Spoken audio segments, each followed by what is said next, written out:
Welcome everyone. This is part two of my video on how I used Agent.ai, Anthropic MCP, Claude desktop to create a Miro board for an agent that I had built that generates a value proposition canvas.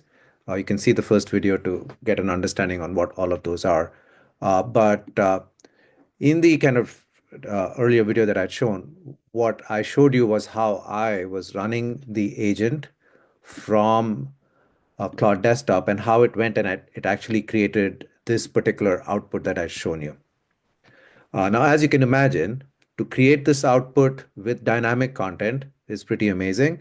And while I can go do it this way, running it through Claude Desktop, the challenge with the Claude Desktop approach is that the next one I need to run, I need to go paste it over here, and then it's going to go through those steps again. And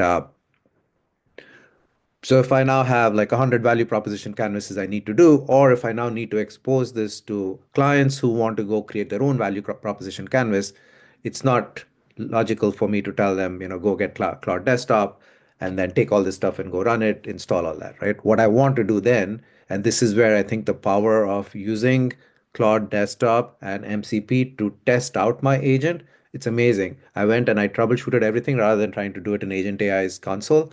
And once I've got a working agent, what I now need to do is to take this and then actually build it out in Agent AI. So how do I do that? So what I did was I actually told it, Claude, that now that you have all this stuff, I said, can you now go generate, uh, you know, a artifact that basically builds all this out. And so what it did was it went and it kind of created the whole implementation for how I would do this. And I can now go and let me show you the specs. I think opened it up here.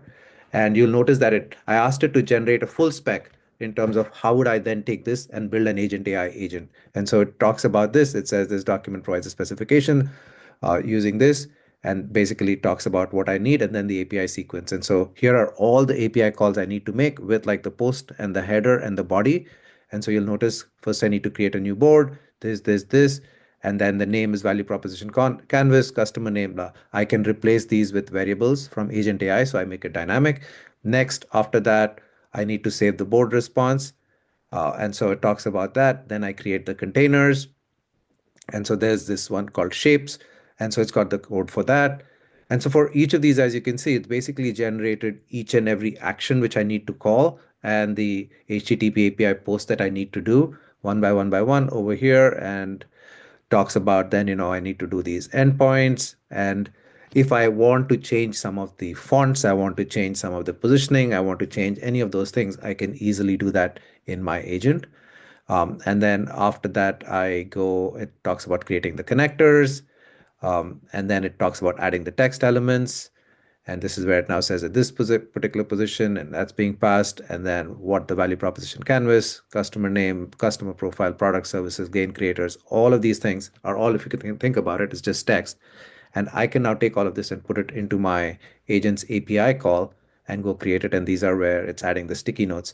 In fact, what I'm thinking is I might actually just build a board in Miro, which has all the formatting, and then I can just put the sticky notes there, and that would be very powerful too. So then all I need to do is this one agent, one API call where I'm going and getting the value proposition canvas and then generating the sticky notes. Um, the power over here is that I was able to go debug in Anthropic Claude, solve all the problems with API calls and all of that, then struggling and doing it in Agent AI.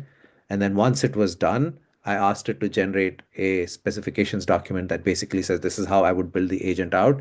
And you can see it basically talks about what the workflow should be, how I should handle error, uh, any kind of technical notes. It talks about things to worry about, limitations. And now I have a good idea of how to go build this agent. So this is definitely going to enhance how I go and I build my agents and speed things up. Hope you found this useful.